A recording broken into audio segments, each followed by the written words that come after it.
Lep pozdrav, ime mi je Andrej Praček, sem predavatelj v Novi Akropoli, mednarodni filozofski šoli. Tretja tema tečaja praktične filozofije govori o notranjem boju skozi Bhagavad Gito. Bhagavad Gita je tekst, ki se nam zdi, da je kulturno in časovno oddaljen, vendar pa je izredno aktualen. Kdo si namreč ne želi biti boljši, bolj učinkovit, postati bolj subtilen, bolj organiziran, bolj odločen, z večjo jasnostjo?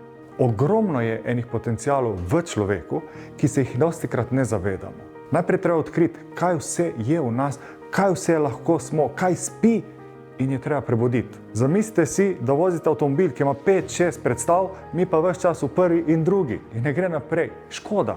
Torej, najprej idemo spoznati, kaj vse lahko postanemo. In vsak tisti, ki želi biti boljši in razume, kaj lahko je in ki skuša to dati v življenje, vidi, da tukaj se šele začne glavno delo. Stari jaz se ne bo dal. V nas so še zmeraj določeni mehanizmi, psihološki, strasti, navade, razvade in drugi elementi, ki ne popuščajo, hočejo svojo vladavino. In potem, ko skušamo vnesti nove elemente, v nas se vzpostavi notranja napetost. In vsi vi, ki ste skušali biti boljši in ki si prizadevate, da ste boljši, veste, o čem govorim.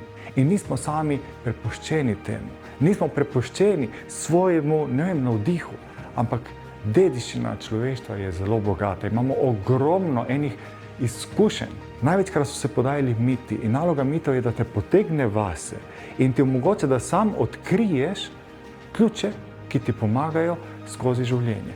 In eno teh mitov je staroindijska pesnitev Bhagavad Gita, ki govori o notranjem soočanju, o notranjem boju, govori o nas, o naših podvigih. In tukaj se skrivajo napotki, ki so nam vsem lahko zelo uporabni. Zato vas vabim, da pridete in jih skupaj odkrijemo.